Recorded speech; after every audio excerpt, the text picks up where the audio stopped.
And there is going to be this Cambrian explosion of fun, weird, cool stuff again, which is super exciting because we have been stuck in a rut, I think, on the internet. And I think we're going to get weird again. 100%. I like get weird as the Get weird, call to arms.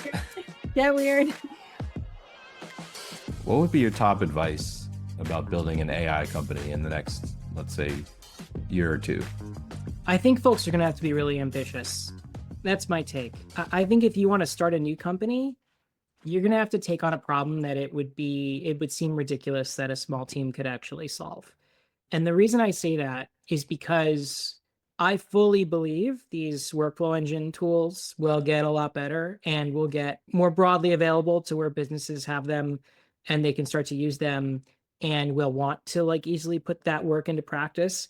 And so I see those workflows as the nicheification of AI for specific problems, because it'll be a direct reflection of what that company or business or entrepreneur needs to solve. And the building blocks of that, I don't think will be that complex for the majority of use cases. And so if you're looking to swing, you got to swing big. And if you're not that ambitious, I think it's just a high likelihood of failure given the speed of progress and change. Just to be totally contrarian. I kind of wonder if this is an age of absolute freedom and experimentation and creativity. Like the stakes are so much lower when it comes to creating something for all the reasons we've discussed. It's so much easier to try something, see if it works, put it out there, put it in front of one person, 10 people, 100 people. You can go swing big, but as we know, it's hard and it's also more prone to big fails.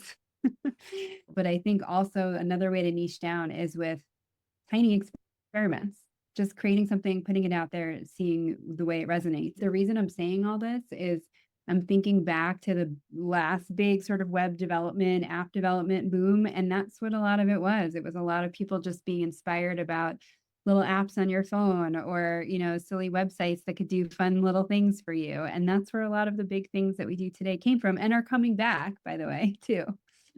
Can I add to that? Because your original question was about AI companies. My follow-up answer to completely concur with Stephanie is if you're not building an expressly AI company, you should be using all of these tools to build fun, cool, weird stuff and getting audience for it, because the barrier to entry is super low. And I think it'll be very difficult to build an AI company that stands out, but it will not be difficult to have an opinion and to express your personality and your creative implementation around some other idea that is niched or specific or fun or weird. And there is going to be this Cambrian explosion of fun, weird, cool stuff again, which is super exciting because we have been stuck in a rut, I think, on the internet. And I think we're going to get weird again. And I think you will find the app site experience for you in a way that we've never really seen before, because, in the last age of it, you had to know what you were doing entirely to figure out how to get these things made. And now you kind of don't. You can come in and you could know nothing. You could literally draw an example of what you want on a piece of paper and say, please make this for me, and it will work. And so I think in that answer, I would say it might be tough to build an AI company. It might be incredible to start to get any idea or concept you have about how you can fix or improve something or just creatively express yourself using technology. That's super exciting. 100%. I like get weird as the Get weird, call to arms. Get weird. I mean, all those, as you said, Zach, it's like the million ideas you have at the end of the day can be real, which does remind me, I was teaching teenagers how to code in the early aughts, and it reminds me of that. I remember when I was using Dreamweaver, guys, remember Dreamweaver to make websites, and I learned how to use Flash. Like it feels like that, where it was like suddenly like you can just like move blocks around and people were making like silly animations just because they could. Yeah, I'm excited. You brought me back.